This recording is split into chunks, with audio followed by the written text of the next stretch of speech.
Good morning dear students. आज हम लोग बात करेंगे कुछ इम्पोर्टेंट विनाइल पॉलीमर्स की। जैसे कि हमने लास्ट क्लास लेक्चर में हमने इनका मैकेनिज़्म देखा था, जो कि जनरली जाते हैं फ्री रेडिकल मैकेनिज़्म से। उसके अलावा इनका कैटायनिक एंड एनायनिक मैकेनिज़्म भी पॉसिबल है। तो आज हम बात करेंगे कुछ इंपॉर्टेंट विनाइल पॉलीमर्स की, जिसमें से सबसे पहला है हमारा पॉलीथीन, जो कि हमारा सिंपलेस्ट पॉलीमर है, जिसका मोनोमर क्या है हमारा इथाइलिन। तो पॉलीथीन आपका दो टाइप से मिल सकता है। एक हमें मिलती है लो डेंसिटी पॉलीथीन और दूसरी मिलती है हमें हाई डेंसिटी पॉलीथीन। तो इनमें डिफरेंस क्या होता है वो देख लेते हैं एक बार। जो हमारी लो डेंसिटी पॉलीथीन है, जैसा कि नाम से क्लियर है, इसकी डेंसिटी कम रहेगी, हमारी हाई डेंसिटी पॉलीथीन की डेंसिटी ज़्यादा रहेगी। तो जो हमारी लो डेंसिटी पॉलीथीन है उसको हम बनाते हैं फ्री रेडिकल पॉलीमराइजेशन से, लेकिन जो हमारी हाई डेंसिटी पॉलीथीन है उसको हम बनाते हैं जिगलर नाटा पॉलीमराइजेशन से, जिसको हम कोऑर्डिनेशन पॉलीमराइजेशन भी बोलते हैं। तो जो हमारी लो डेंसिटी पॉलीथीन की जब सिंथेसिस करनी होती है तो उस टाइम पे हम इथाइलिन लेते हैं, उसको हम ट्रीट मतलब करते हैं एट हीट करते हैं 350 टू 570 केल्विन पे, और प्रेशर काफ़ी हाई रखते हैं, 1000 टू 2000 एटमॉस्फेरिक प्रेशर पे रखते हैं। और यहाँ पे ऑक्सीजन या फिर परऑक्साइड का यूज़ करते हैं हमारे रेडिकल इनिशिएट करने के लिए। तो पॉलीथीन का फॉर्मेशन होता है ऐसे। तो हाई डेंसिटी पॉलीथीन में इथाइलिन लेंगे, उसको हम 330 टू 350 केल्विन, यानी कि जो टेम्परेचर रहेगा वो ज़्यादा हाई नहीं रहेगा, और टेम्परेचर 1 एटमॉस्फेयर रखेंगे। तो यहाँ पे हम जिगलर नाटा कैटलिस्ट यूज़ करेंगे, जो कि हमारा है try ethyl aluminium and titanium tetrachloride, जिससे हमें मिल जाएगी हमारी हाई डेंसिटी पॉलीथीन। तो जो हमारी लो डेंसिटी पॉलीथीन होती है, इसमें क्या होती है, ब्रांचिंग होती है, जो कि हमारे फ्री रेडिकल पॉलीमराइजेशन का एक ड्रॉबैक भी है। लेकिन हाई डेंसिटी पॉलीथीन में हमें लीनियर चेन मिलती है हमारी इथाइलिन की। तो जो लो डेंसिटी में रहता है उसमें क्या होता है कि वो ब्रांचिंग की वजह से उनकी पैकिंग अच्छे से नहीं हो पाती, जिनकी वजह से उसकी डेंसिटी कम हो जाती है। लेकिन हाई डेंसिटी वाली के केस में उनकी पैकिंग अच्छी होती है, क्योंकि वो लीनियर होती हैं और उनकी डेंसिटी इसकी वजह से बढ़ जाती है। और इन्हीं की वजह से ही लो डेंसिटी वाले का मेल्टिंग पॉइंट कम होता है, जबकि हाई डेंसिटी पॉलीथीन का मेल्टिंग पॉइंट ज़्यादा होता है।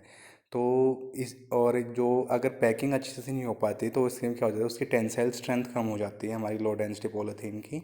लेकिन जिससे हमारी हाई डेंसिटी पॉलीथीन की टेंसाइल स्ट्रेंथ ज़्यादा होती है। इन्हीं के बेसिस पे जो हम लो डेंसिटी पॉलीथीन को यूज़ करते हैं हम स्क्वीज बोतल बनाने में, टॉयज़ में, फ्लेक्सिबल पाइप बनाने में। लेकिन हाई डेंसिटी का यूज़ कहाँ पे करते हैं हम, कंटेनर बनाने में, हाउसवेयर्स बनाने में, पाइप हो गए हमारे बोटल्स एंड टॉयज़ के फॉर्मेशन में, मैन्युफैक्चरिंग में हम यूज़ करते हैं हमारी हाई डेंसिटी पॉलीथीन। अब दोनों में कुछ प्रॉपर्टीज सिमिलर भी हैं, जैसे कि दोनों की क्या होती हैं, हमारी ट्रांसलूसेंट होती हैं और ये केमिकली इनर्ट होती हैं, और ये इलेक्ट्रिसिटी की पुअर कंडक्टर रहती हैं, दोनों की दोनों हमारे दोनों टाइप की पॉलीथीन।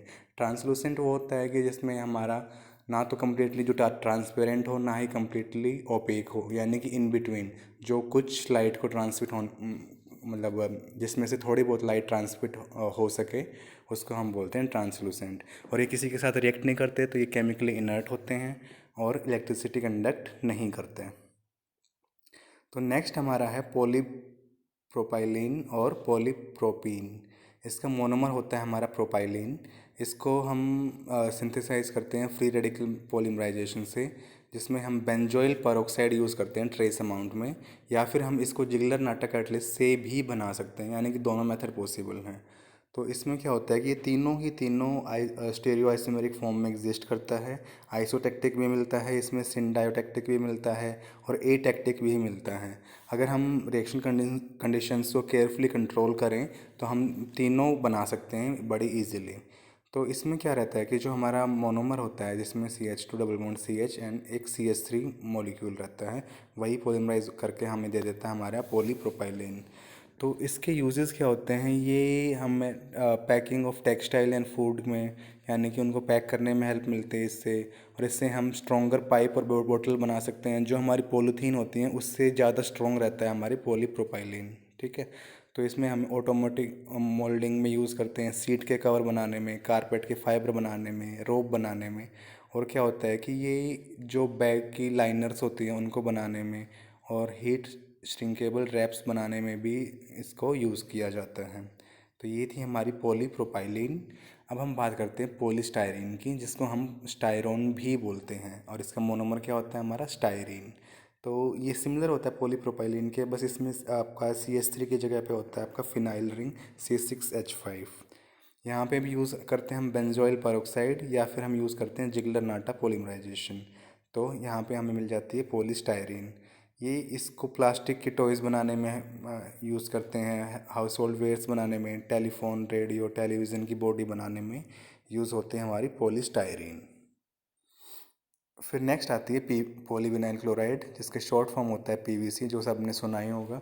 जो हम वायर्स वगैरह की कोटिंग के लिए यूज़ करते हैं वो होती है हमारी पॉलीविनाइल क्लोराइड। इसका मोनोमर है विनाइल क्लोराइड। इसको प्रिपेयर करते हैं हम फ्री रेडिकल पॉलीमराइजेशन से, जिसको कैरी आउट करते हैं किसमें, वाटर सस्पेंशन में, जिसमें सोप यूज़ करते हैं एज इमल्सिफायर और पर सल्फेट का यूज़ किया जाता है एज इनिशिएटर।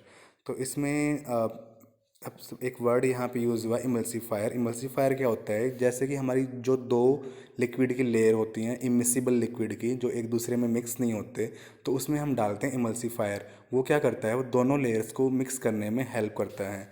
तो यहाँ पे सोप यूज़ कर रहे हैं हम as a emulsifier. For example, अगर हमारा वाटर है और ऑयल है, यानी कि जैसे हम कपड़े वॉशिंग मतलब कपड़े धो रहे हैं, तो उस पर कोई ऑयली डर्ट लगा हुआ है, तो उस टाइम पे क्या होता है, जो सोप होता है वो एज ए इमल्सिफायर का काम करता है, और वाटर में और उसमें डर्ट में क्या करता है, वो एज ए मतलब इंटरमीडिएट का काम करेगा, जिसकी वजह से क्या होगा, वो दोनों एक दूसरे में मिक्स हो जाएंगे और हमारी डर्ट निकल जाएगी। तो यहाँ पे अभी सोप एज एन इमल्सिफायर है, और इसमें पर सल्फेट वो रेडिकल को इनिशिएट करता है। तो यहाँ पे क्या होगा, विनाइल क्लोराइड लिया हमने, पर सल्फेट की प्रेजेंस में उसने क्या बना लिया, पॉलीविनाइल क्लोराइड, जिसकी शॉर्ट फॉर्म से ये फेमस है पीवीसी के नाम से। तो जो हमारे पुरानी मूवीज़ में हमने देखा होगा, ग्रामोफोन के रिकॉर्ड होते थे, यानी कि जो ब्लैक कलर की रहती थी, जिस पे से मतलब सॉन्ग्स चलते थे जिसमें, और उसको बनाने में यूज़ करते हैं, और होज़ पाइप के बनाने में भी इसका यूज़ किया जाता है। ठीक है। तो इसकी कोटिंग, वायर की कोटिंग के लिए, केबल्स की कोटिंग के लिए, या फिर जो हमारी इलेक्ट्रिकल चीज़ें होती हैं उनकी कोटिंग के लिए यूज़ करते हैं पीवीसी, क्योंकि ये बहुत ही अच्छा इलेक्ट्रिकल इंसुलेटर है। यानी कि इसमें से पीवीसी कोटिंग करने के बाद हमें करंट बिल्कुल भी नहीं लगेगा। ठीक है। अगर हम पीवीसी को प्लास्टिसाइज्ड कर देते हैं किसके साथ, डाई एन ब्यूटाइल थैलेट के साथ, यानी कि ये क्या होते हैं, हमारे हाई बॉइलिंग एस्टर होते हैं। तो उस टाइम पे इन दोनों को मिक्स करने के बाद हम इनसे रेन कोट बना सकते हैं, हैंड बैग बना सकते हैं, प्लास्टिक डॉल्स बना सकते हैं, शावर कर्टेंस बना सकते हैं। तो इन सब में इसमें सिंथेसिस क्या होती है कि यानी कि जब हम इनका सिंथेसाइज कर लेते हैं, तो जो हमारे ये हाई बॉइलिंग एस्टर्स होते हैं, जैसा एग्जांपल यहाँ पे ले रखा है हमने डाई एन ब्यूटाइल थैलेट का, ये क्या होते हैं कि ये थोड़े से वोलेटाइल होते हैं। यानी कि कुछ टाइम के बाद क्या होगा, ये एवोपरेट होना स्टार्ट हो जाएंगे, और जो हमारी ये चीज़ें होती हैं, रेन कोट हो गया या फिर हमारे शावर कर्टेन हो गए, इन सब में क्या होता है कि धीरे धीरे हमारा एस्टर एवोपरेट होना स्टार्ट हो जाता है, और वो बिल्कुल वैसे हो जाते हैं जैसे मतलब फटने लग जाते हैं फिर वहाँ से। तो वो इसकी वजह से होते हैं, क्योंकि हमारा जो एस्टर होते हैं वो क्या होते हैं, वोलेटाइल होते हैं, उनका सरफेस रफ हो जाएगा और फिर उसमें वेयर एंड टेयर स्टार्ट हो जाएगी। ठीक है। तो ये थी हमारी पॉलीविनाइल क्लोराइड। उसके बाद हम बात करते हैं पॉली टेट्राफ्लोरोइथाइलिन की, जिसको हम शॉर्ट में टेफ्लॉन भी बोलते हैं। इसका मोनोमर क्या होता है हमारा, टेट्राफ्लोरोइथाइलिन, यानी कि CF2 डबल बॉन्ड CH2। यहाँ पे हम यूज़ करते हैं हाई प्रेशर के साथ अमोनियम परऑक्सो सल्फेट का, जो कि क्या है, हमारा रेडिकल इनिशिएटर है। और यहाँ पे हमें क्या मिलता है फिर अल्टीमेटली, टेफ्लॉन, जो क्या है, कुछ नहीं, हमारा पॉली टेट्राफ्लोरोइथाइलिन ही है। ठीक है। ये फ्लेक्सिबल होता है और ये इनर्ट होता है सॉल्वेंट में, यानी कि ये इतना इनर्ट होता है कि इसमें मतलब एसिड बेस कुछ भी डालो तो उसके साथ भी रिएक्ट नहीं करता। इवन एक्वा रिजिया, जो हमारा गोल्ड को डिजोल्व करने के लिए यूज़ करते हैं, जो हमारा concentrated HCl and concentrated nitric acid का मिक्सचर होता है, जिसको सबसे स्ट्रॉन्ग सॉल्वेंट बोलते हैं, उसमें भी ये डिज़ोल्व नहीं होता, और ये 598 केल्विन तक ये स्टेबल रहता है। ठीक है। तो इसका यूज़ कहाँ पे करते हैं, इसका यूज़ करते हैं हम नॉन स्टिक यूटेंसिल्स बनाने में। यानी कि हम क्या करते हैं, जो हमारी वेसल होती है उसके इनर साइड पे कोटिंग कर देते हैं टेफ्लॉन की, जिसकी वजह से क्या होता है कि उस पर कुछ भी स्टिक नहीं करता। ठीक है। और इसमें उसका लेकिन आपका टेम्परेचर 598 केल्विन से ज़्यादा नहीं होना चाहिए। तो क्या होता है कि इसको गास्केट बनाने में यूज़ करते हैं, पंप की पैकिंग में, वॉल्स के में, सील्स में, नॉन ल्यूब्रिकेटेड बेयरिंग में, और फिल्टर क्लॉथ बनाने में इसका यूज़ किया जाता है। इवन जो सिंथेसिस लैब होती हैं उनमें जो होता है केमिकल्स होते हैं, जिसमें उनको उनकी भी क्या करते हैं, जैसे कि हमने कोई आरबी फ्लास्क में केमिकल लिया है तो उस पर हमने कवर लगाया, कवर लगा के हम टेफ्लॉन की कोटिंग कर देते हैं उसके ऊपर से, तो वहाँ पे भी ये उसमें भी अवेलेबल होता है। तो ये थे हमारे यूजेस टेफ्लॉन के। उसके बाद हम बात करते हैं पॉलीविनाइल क्लोराइड की। पॉलीविनाइल एसीटेट है यहाँ पे हमारा, जिसका मोनोमर क्या है, विनाइल एसीटेट ये रहेगा, और इसमें बेंजोइल पेरोक्साइड की प्रेजेंस में ये फ्री रेडिकल पॉलीमराइजेशन से बना लेगा हमारा पॉलीविनाइल एसीटेट। ये रबर लाइक मटेरियल होता है, ठीक है, और इसको यूज़ करते हैं प्लास्टिक इमल्शन पेंट में, एडहेसिव्स में, और इसका पेपर ग्रीस प्रूफ बनाने में भी इसको यूज़ किया जाता है। तो ये था हमारा पॉलीविनाइल एसीटेट।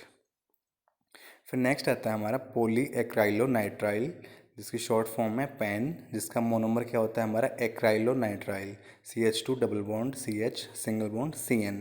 यहाँ पे हम यूज़ करते हैं पेरोक्साइड, या फिर हम यूज़ कर सकते हैं ferrous sulphate in presence of hydrogen peroxide.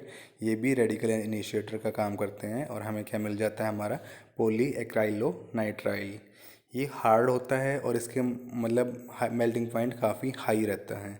तो इसको यूज़ करते हैं हम किस में, वाटर रेसिस्टेंट में, या फिर जल्दी सूखने वाले फाइबर बनाने में, जो हमारे स्पोर्ट्स वेयर होते हैं, जो स्पेशली जिसमें क्या होता है कि जो क्विक ड्राई होते हैं, एकदम जल्दी सूख जाते हैं पसीना आने के बाद भी, उनकी सिंथेसिस में इसका यूज़ किया जाता है। यानी कि इन फाइबर्स को पहन भी सकते हैं, इनकी निटिंग भी पॉसिबल है, और इनको वूल के साथ भी मिक्स किया जा सकता है, ठीक है। तो इनको जैसे कि हम ओरलॉन और एक्रिलॉन फाइबर के मैन्युफैक्चर में काम किया जाता है, जो क्या इससे क्या क्या बनता है हमारा, सूट बनते हैं, स्वेटर बनते हैं, बेदिंग सूट्स बनते हैं, कारपेट्स बनते हैं, एंड ब्लैंकेट भी बनाए जाते हैं। फिर नेक्स्ट है हमारा पॉली इथाइल एक्राइलेट, जिसका मोनोमर होता है हमारा इथाइल एक्राइलेट, और इसको पेरोक्साइड की प्रेजेंस में ये पॉलीमराइज करता है, और हमें मिलता है पॉली इथाइल एक्राइलेट। तो ये टफ़ होता है, रबर लाइक मटेरियल होता है, जिससे हम ब्लैंकेट, कारपेट और अलग अलग टाइप के कपड़े बनाते हैं। और लास्ट है हमारा पॉलीमिथाइल मेथ एक्राइलेट PMMA, जिसका मोनोमर रहता है मिथाइल मेथ एक्राइलेट। जो ये मोनोमर है उसको पेरोक्साइड के प्रेजेंस में ट्रीट करेंगे तो हमें मिल जाएगा पॉलीमिथाइल मेथ एक्राइलेट। ये हार्ड होता है और ट्रांसपेरेंट होता है। सबसे बड़ी बात ये क्या है, इसकी मेन प्रॉपर्टी क्या होती है, ये ट्रांसपेरेंट होता है, यानी कि ये एक्सेलेंट लाइट एमिटर है, यानी कि लाइट को 100% एमिट कर देता है। इसमें बहुत सारे ब्यूटीफुल कलर भी ऐड किए जा सकते हैं, और इनको लेंस के मैन्युफैक्चर में, लाइट कवर के मैन्युफैक्चर में, लाइट शेड्स में, साइन बोर्ड में, ट्रांसपेरेंट डोम्स बनाने में, एयरक्राफ्ट की विंडो बनाने में, और प्लास्टिक की ज्वेलरी बनाने में भी इसका यूज़ किया जाता है, क्योंकि इसके पास क्या हमारी एक्सीलेंट लाइट ट्रांसमिटिंग प्रॉपर्टी है, ठीक है। ये थे हमारे एग्जाम्पल्स हमारे विनाइल पॉलीमर्स के। आगे नेक्स्ट लेक्चर में हम स्टडी करेंगे कंडेंसेशन पॉलीमर्स के एग्जाम्पल्स।